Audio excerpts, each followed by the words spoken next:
చైతన్య రథం వీక్షకులకు అభిమానులకు స్వాగతం, నమస్కారం. తల్లికి వందనం 67,30,000 మంది విద్యార్థులకి వారి తల్లుల ఖాతాల్లో 10,000 కోట్ల రూపాయల చిల్లర డిపాజిట్ చేస్తే నిన్న ఆ కుటుంబాల కళలో ఆనందం చూసాం, ఆ తల్లుల కళలో ఆనందం చూసాం, ఆ పిల్లల కేరింతలు చూసాం.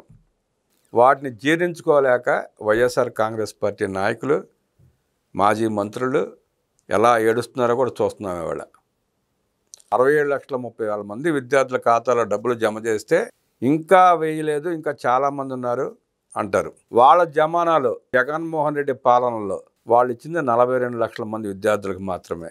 అది కూడా ఇంట్లో ఎంతమంది ఉంటే అంతమందికి ఇస్తామని చెప్పి జగన్మోహన్ రెడ్డి భార్య భారతిరెడ్డి కొట్టి మరీ చెప్పింది. ప్రభుత్వం వచ్చి అధికారం చేపట్టిన తర్వాత ఇచ్చిందే 3 సార్లు. 5 సంవత్సరాల పాలనలో ఇచ్చింది 3 సార్లే జగన్ రెడ్డి. అది కూడా 13,000 ఒక్క విద్యార్థికి మాత్రమే ఇచ్చాడు. ఇంట్లో ఉన్న ఒక్క విద్యార్థికి మాత్రమే ఇచ్చాడు. అవన్నీ కప్పు పెట్టుకుంటూ సిగ్గు శరం లేకుండా నోటికి ఏదొస్తే అది మాట్లాడుతూ పిచ్చి ప్రలాపన చేస్తున్నారు. ఆఖరికి ఈరోజు మాజీ మంత్రి ఆడుకుందాం ఆంధ్రాలో కోట్లు నొక్కేసి క్రీడాకారులకు ఇవ్వాల్సిన డబ్బులను కూడా మింగేసి కార్లు కొనుక్కుని ఆ మైదానంలో ఆ కిట్టు ఈ కిట్టు అని చెప్పి మొత్తం మింగేసింది రోజారెడ్డి. ఆమె కూడా విద్యార్థులకు ఇచ్చే తల్లి వందనం గురించి మాట్లాడుతుంది. ఇంకేం చెప్తాం? నీచంగా రాష్ట్రాన్ని దోచేసుకుని అడ్డగోలుగా మింగేసి అడ్డంగా బలిసి ఆ వైఎస్ఆర్ కాంగ్రెస్ పార్టీ నాయకులు అట్లా మాట్లాడుతూ ఉంటే ప్రజలు చీ కొడతారన్న సోయి కూడా వాళ్ళలో ఉండట్లా. ఇక రోజారెడ్డి గారు ఏం మాట్లాడిందంటే 80 లక్షల చిల్లర పిల్లలు ఉన్నారంట, 67 లక్షల మందికి ఇచ్చారంట. ఆ రోజు జగన్మోహన్ రెడ్డి 42 లక్షలకు ఇచ్చినప్పుడు నువ్వెందుకు మాట్లాడలేదు రోజారెడ్డి అని చెప్పి సోషల్ యాక్టివిస్ట్ శ్రీలీల గారు నిలదీస్తున్నారు. ఆమె ఏమంటారో ఎలా విశ్లేషిస్తారో చూద్దాం. నమస్తే శ్రీలీల గారు. రోజారెడ్డి మాటలు విన్నారు, ఆమె ప్రసంగం చూశారు. జగన్మోహన్ రెడ్డి 42 లక్షల మంది తీస్తే చంద్రబాబు నాయుడు గారి పాలనలో 67 లక్షల మంది పైగా తల్లికి వందనం ఇస్తున్నారు. అంటే సుమారుగా 25 లక్షలు ఎక్కువ ఇస్తున్నారు. దాన్ని కూడా తప్పుపడుతూ ఏదేదో మాట్లాడుతున్నారు. దాన్ని ఎట్లా విశ్లేషిస్తారు? ఇక్కడ పిల్లల కళ్ళల్లో కూడా ఆనందాన్ని చూడలేకపోతున్న వీళ్ళు జగన్మోహన్ రెడ్డి కళ్ళల్లో ఆనందం కోసం మాట్లాడుతున్న ఈ పిచ్చి ప్రలాపంలో అదే చెప్పుకోవాలి. ఎందుకంటే ఈ రోజున రాష్ట్ర వ్యాప్తంగా గుడి దగ్గర, బడి దగ్గర, చిన్న చిన్న షాపుల దగ్గర ఎక్కడ చూసినా కూడా తల్లికి వందనం అనే మాటే వినిపిస్తుంది.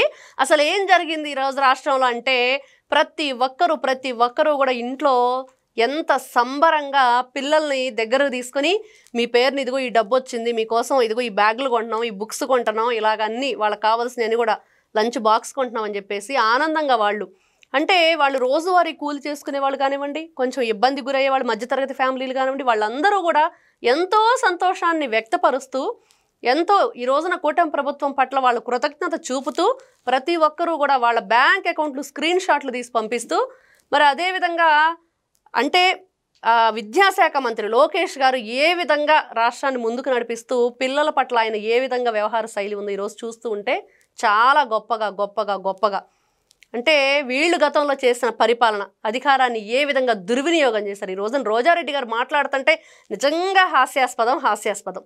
ఈవిడ ఏం చేసింది అధికారంలో ఉన్నప్పుడు? ఎన్ని విధాలుగా దోచుకుంది, ఎన్ని విధాలుగా దోచిపెట్టింది, ఎన్ని విధాలుగా వీళ్ళు కార్లు కొనుక్కొని బంగారాలు కొనుక్కొని మరి చివరికి తిరుపతి దేవస్థాన వెంకటేశ్వర స్వామి గురించి కూడా వీళ్ళు ఏ విధంగా అక్కడ బిజినెస్ చేశారు టిక్కెట్ల పేరుతోటి. అంతకంటే నీచం ఇంకేమీ లేదు.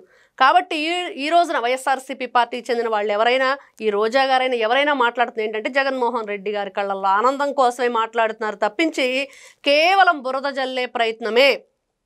కూటమి ప్రభుత్వం ఈ రోజున 1 year 100% సక్సెస్ఫుల్గా కూటమి పరిపాలన కొనసాగిస్తూ 1 సంవత్సర కాలాన్ని ఎంత విజయవంతంగా ముందుకు తెస్తుంది. ఈయన కూడా చెప్పాడు పెన్షన్లు ఇస్తాను, 1000 రూపాయలు పెంచుతానని చెప్పాడు కదా జగన్మోహన్ రెడ్డి. ఏం చేశాడు? 250. మరి ఆ రోజున ఏం చేశారు వీళ్ళంతా? ఆ రోజున మాట్లాడొచ్చు కదా, ఎందుకు సైలెంట్గా ఉండిపోయారు? ఎందుకు ఈ రోజున మహిళల వంచన అని చెప్పేసి ప్రోగ్రామ్స్ పెడుతున్నారు? ఏ విధంగా చూడాలి వీళ్ళని? ఎంత నీచానికి దిగజారిపోయారు, ఎంత నికృష్టంగా వీళ్ళ పరిపాలన కొనసాగింది గతంలో. ఆ రోజున వీళ్ళు నోర్లు ఏమైపోయాయి? మొన్న అమరావతి మహిళల పట్ల ఆంధ్రప్రదేశ్ మహిళామ తల్లుల్ని ఆ విధంగా అవమానిస్తే ఆ రోజు మహిళలుగా బయటకు వచ్చారా వీళ్ళు? ఈ రోజున రాంగ్ ప్లేస్లో రాంగ్ టైంలో వీళ్ళు పెట్టుకున్న మీటింగు, ఈ రోజున ఈ రోజారెడ్డి అని ఆవిడ మాట్లాడుతున్న మాటలు చూస్తుంటే ప్రతి ఒక్కరికి కూడా ఏ విధంగా అనిపిస్తుందంటే ఎందుకు వీళ్ళు ఇంత నీచాతి నీచమైన బ్రతుకు కేవలం రాజకీయ లబ్ధి కోసమే అనేది ఈ రోజున కనిపిస్తున్న విషయం. రాష్ట్ర మహిళల్ని ఆ దుర్మార్గులు అట్లా మాట్లాడుతాను. రోజారెడ్డి కనీసం ఖండించలేదు, నోటి నుంచి ఒక మాట కూడా రాలేదు ఆమెకి. ఇవాళ వచ్చి నిస్సిగ్గుగా సిగ్గు లేకుండా మాట్లాడుతుంది. నీ ప్రభుత్వంలో నువ్వు మంత్రిగా ఉన్నప్పుడు జగన్ రెడ్డి 42 లక్షల మందికి ఇస్తే ఆ 80 లక్షల మందికి ఎందుకు ఇవ్వాలని చెప్పి ఎందుకు నిలదీయలేకపోయిందో తెలియదు. ఈ రోజున జగన్మోహన్ రెడ్డి గారు మాట్లాడే మాటలు నిజంగా నికాసైన ప్రభుత్వం ఎలా ఉండిద్ది అంటే, నారా లోకేష్ గారి సవాల్కి మీరు ఎదుర్కొని సమాధానం చెప్పగలుగుతారా? మీరు అధికారంలో ఉన్నప్పుడు 15 ఇస్తాము, ఎంతమంది పిల్లలు ఉంటే అంతమంది పిల్లలకు ఇచ్చేస్తాం, పిల్లలందరినీ బడికి పంపించదని చెప్పింది జగన్మోహన్ రెడ్డి భార్య. మరి చెప్పినప్పుడు ఏం చేశారు వీళ్ళు అంటే, అందరినీ ఎన్ని లక్షల మంది ఉంటే వాళ్ళని ఏ విధంగా కుదించారంటే, 4 వీలర్ ఉందా, కరెంటు బిల్లు ఎక్కువ వచ్చిందా, వాళ్ళకి ఇల్లు ఉందా, వాకిలు ఉందని చెప్పేసి ఈ విధంగా అంటే తల్లులకే సవాల్ వేశాడు అప్పట్లో జగన్మోహన్ రెడ్డి. ఏమనంటే, ఏ బిడ్డ కావాలి, డబ్బులు ఏ బిడ్డకు కావాలో మీరే తెలుసుకోండి. ఎంత దుర్మార్గమైన చర్య అంటే, ఒక బిడ్డకి నేను ఇచ్చిన డబ్బులతో చదివించుకోండి, మిగిలిన బిడ్డ నా దగ్గర పంపించండి, నేను గంజా వ్యాపారం నేర్పిస్తా, దోపిడీ నేర్పిస్తా, దొంగతనాలు నేర్పిస్తా అని చెప్పి ఉంటాడు. ఖచ్చితంగా నా మీటింగ్లు ఇప్పుడు చెప్తున్నాడు కదా, మీరు నా మాట అనండి, మీరు దోచుకోండి, దొంగతనాలు చేయండి, బాగుంటే 6 నెలలు జైల్లో ఉండి బయటకు వచ్చేస్తారు, తర్వాత అందరం కలిసి జేబులు కొట్టేద్దాం, దోచేసుకుందాం అని చెప్తున్నాడు. ఖచ్చితంగా అదే జరుగుతుంది. ఏదైతే వీళ్ళు చెప్తున్నా, ఏదైతే అమ్మకు వందనం ఉందో దాంట్లో గతంలో వీళ్ళు చేసింది ఏంటి, టాయిలెట్ మెయింటెనెన్స్ అనో స్కూల్ మెయింటెనెన్స్ అని చెప్పి అవి ఎవరి అకౌంట్లోకి వెళ్ళి అంటే వైఎస్ఆర్సీపీ పార్టీ మెయింటెనెన్స్కి వెళ్ళి టాయిలెట్ మెయింటెనెన్స్కి వెళ్ళలేదు అనేది ఈ రోజున కూటమి ప్రభుత్వం ఖచ్చితంగా స్కూల్ అకౌంట్కి వెళ్ళి సాక్ష్యాధారాలను లేవని మీరు నిరూపించగలుగుతారా అని ఇప్పుడు విద్యాశాఖ మంత్రి నారా లోకేష్ గారు ఏ విధంగా సవాలు విసిరారో మరి మీరు తీసుకోవడానికి రెడీగా ఉన్నారంటే ఎక్కడ బయటకు వచ్చి మాట్లాడరు, వాటి గురించి ఎక్కడ మాట్లాడరు. అమరావతి మహిళల గురించి మాట్లాడరు.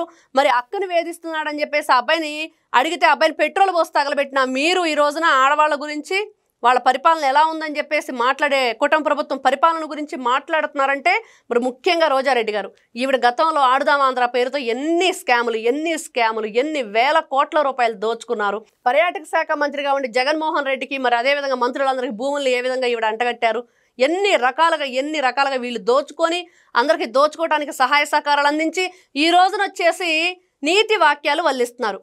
అంటే దెయ్యాలు వేదాలు వల్లించినట్లుగా ఉంది వీళ్ళ మాటలు. ఖచ్చితంగా ఈ మాటలు కట్టి పెట్టండి. మీరు గతంలో చేసిన పాపాలకు శిక్ష అనుభవించక తప్పదు. ఇలా కారుకూతలు కూస్తూ పిచ్చి మాటలు మాట్లాడుతూ ప్రజల పట్ల మీకున్న ఏదైతే కక్షపూరిత రాజకీయం కోసమే చేస్తున్నారు. ప్రజల పట్ల ఎక్కడా మీకు ప్రేమ లేదు, అభిమానం లేదు, వాళ్ళ అభివృద్ధి కోసం మీరు పాటుపడింది లేదు గతంలో. ఈ రోజున వాళ్ళ అభివృద్ధి గురించి ఆలోచించే నాయకుడు వస్తే మీరు ఏ విధంగా దాన్ని వేరేగా మార్చి ప్రజల్ని దాన్ని భూతద్దంలో పెట్టి చూపించి ఎక్కడ లేని దాన్ని వీళ్ళు గతంలో చేసిన పరిపాలన ఏదైతే ఉందో ఆ పరిపాలన మళ్ళీ ఆ విధంగానే జరుగుతుందని చూపించే ప్రయత్నం చేస్తున్నారు. ఖచ్చితంగా ఈ రోజున ప్రజలెవరు కూడా నమ్మే పరిస్థితిలో లేరు. ఎందుకంటే మయసభ జగన్మోహన్ రెడ్డి పరిపాలన మయసభలా కొనసాగింది. ఆయన చేతిలో ఏదైతే వాడు ఉన్నాడు ఎవరంటే శకుని చేతిలో పాచికల్లాగా ఈ రోజున ఈ ఏదైతే సాక్షి ఛానల్, మరి సాక్షి ఛానల్ జగన్మోహన్ రెడ్డి చేతిలో పాచిక. ఇలాంటివన్నీ వీళ్ళు రాసుకోవటానికి మాట్లాడుకోవటానికే కానీ ఎక్కడ ఈ రోజున ప్రజలు నమ్మే పరిస్థితిలో లేరు. మీరు ఆ సాక్షి వాళ్ళు చెప్తున్నారు ఇందాక ఎవరైతే ఆ రౌండ్ టేబుల్ మీటింగ్ పెట్టుకున్న మహిళా తల్లులు, మరి ఈనాడు, ఆంధ్రజ్యోతి, టీవీ5 అన్నీ కూడా సాక్షి ఛానల్ ముందు దిగదుడు పని. నిజమే, అబద్ధాలు వాస్తవమే చెప్పారు. అబద్ధాలు చెప్పటంలో లేనివి ఉన్నట్టుగా ఉన్నవి లేనట్టుగా అభూత కల్పన చేయటంలో 1కి 10 సార్లు ఆలోచించి రాస్తాం. ఏ విధంగా అంటే అక్కడున్న నిజాన్ని అబద్ధంగా ఎలా చూపించాలని ఆ విషయంలో మాత్రం నిజంగా ఈ ఛానల్స్ అన్ని ముందు కూడా సాక్షినే దానికి నిలువెత్తు సాక్ష్యంగా నిలబడింది. గొప్పగా పనిచేస్తుంది అంటే పేపర్ బజ్జీల పొట్లాలు కట్టుకోవడానికి, మిఠాయి పొట్లాలు కట్టుకోవడానికి టిష్యూ పేపర్ల కింద ఉపయోగపడుతుంది. అది సాక్షి, అదే వాళ్ళ గొప్పతనం. నిజంగా అదే జరుగుతుంది. ప్రజలు కూడా అదే అనుకుంటున్నారు.